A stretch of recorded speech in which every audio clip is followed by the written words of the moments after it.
বাড়িতে থাকা একদম কয়েকটা সাধারণ উপকরণ দিয়ে পনির কোরমা কিভাবে বানাবেন যা স্বাদ হবে একদম রেস্টুরেন্টের মতো, তার রেসিপি আজকে আমি আপনাদের সঙ্গে শেয়ার করব। নমস্কার, ইচ্ছের গল্প কথার নতুন আরেকটি পর্বে আপনাদের সকলকে অনেক অনেক স্বাগত জানালাম। আশা করি সবাই ভালো আছেন, সুস্থ আছেন, আর আমরাও এখানে বেশ ভালো আছি। প্রথমেই বানিয়ে নেব কোরমা বানানোর জন্য মেন মশলাটা। এটা হয়ে গেলেই মোটামুটি 90% কাজ রেডি। প্রথমে শুকনো একটা কড়াই গরম করে 3টে শুকনো লঙ্কা, গোটা ধনে, গোটা মৌরি, গোটা জিরে, দুটো এলাইচি, দুটো তেজপাতা আর দুটো দারচিনি দিয়ে বেশ কিছুক্ষণ রোস্ট করে নেব। একটু ঠান্ডা হলে মিক্সিতে দিয়ে একটা মিহি গুঁড়ো করে নেব। গ্রেভি বানানোর জন্য নিয়েছি 1 কাপ পরিমাণ ধনেপাতা কুচানো, একটা রসুনের কোয়া, 1 ইঞ্চি আদা, একটা কাঁচা লঙ্কা আর একটা মাঝারি সাইজের পেঁয়াজ টুকরো করে। এগুলোকে মিক্সার গ্রাইন্ডারের মধ্যে দিয়ে একটা মিহি পেস্ট বানিয়ে নিয়েছি। গ্রেভির জন্য একটা পাত্রে 10-12টা কাজু বাদাম আর একটু পোস্ত গরম জলের মধ্যে ভিজিয়ে একটা মিহি পেস্ট বানিয়ে নিয়েছি।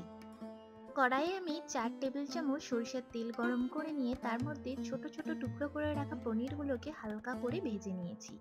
এপিট ওপিট একটু লাল লাল করেই ভেজেছি। তবে পনিরটা না ভাজলেও চলে, কিন্তু আমার একটু ভাজা পনির খেতে বেশিই ভালো লাগে। এই যে লাল লাল করে ভেজে অন্য একটি পাত্রে তুলে নিয়েছি। এবার পনির ভাজার বাকি তেলটার মধ্যে শুকনো লঙ্কা আর গোটা জিরে ফোড়ন দিয়ে পেঁয়াজ, আদা, রসুন, লঙ্কা, ধনেপাতার যে পেস্টটা বানানো ছিল ওইটা দিয়ে দিচ্ছি। এই সময় গ্যাসের ফ্লেমটা একদম মিডিয়াম থাকবে। বেশ মিনিট 5 ধরে সুন্দর করে কষিয়ে নেব। তারপর দিয়ে দেব ওই যে কাজু বাদাম আর পোস্ত দিয়ে পেস্টটা বানিয়ে রেখেছিলাম ওইটা। এই সময় খুন্তি দিয়ে অনবরত মশলাটাকে নাড়িয়ে চাড়িয়ে দিতে হবে, না হলে মশলা কড়াইয়ের তলায় লেগে যেতে পারে। মিনিট 5 ধরে ভালো মতো করে মশলাটাকে কষিয়ে নেওয়ার পর অ্যাড করে দেব 1 কাপ পরিমাণ টক দই। টক দইটা অ্যাড করার আগে একটু খেয়ে দেখে নেবেন খুব বেশি টক আছে কিনা, না হলে একটু চিনি অ্যাড করে দিতে পারেন। দিয়ে দেব পরিমাণ মতো লবণ আর ওই যে ভেজে রাখা মশলা রেখেছিলাম ওইটা। তারপরে দিয়ে দেবো 1 কাপ পরিমাণ দুধ।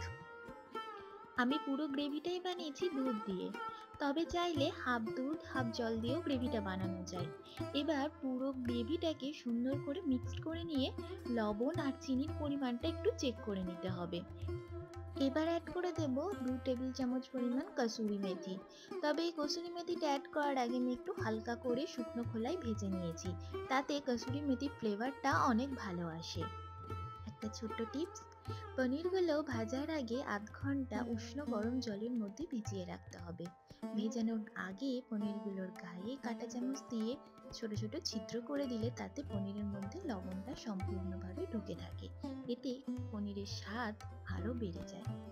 গ্রেভি ফুটে এলে তার মধ্যে ভেজে রাখা পনিরগুলো অ্যাড করে সুন্দর করে মিক্স করে দেব। ঢাকা চাপা দিয়ে 15 মিনিট ফুটতে দেব। 15 মিনিট পর ঢাকনা খুলে অল্প একটু পরিমাণ ঘি অ্যাড করেছি। এবার আরো 2-3 মিনিট ফুটিয়ে নামিয়ে নেব। গরম রুটি, পরোটা বা নানের সঙ্গে খেতে সত্যিই অসাধারণ লাগে।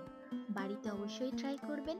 ট্রাই করলে কেমন লাগলো তা আমাকে জানাতে একদম ভুলবেন না। আর এই চ্যানেলটি যদি আপনাদের ভালো লেগে থাকে তাহলে অবশ্যই আমাদের পাশে থেকে আমাদের উৎসাহকে আরও দ্বিগুণ করে বাড়িয়ে দেবেন। তাহলে আজকে এই পর্যন্তই। ভালো থাকবেন। নমস্কার।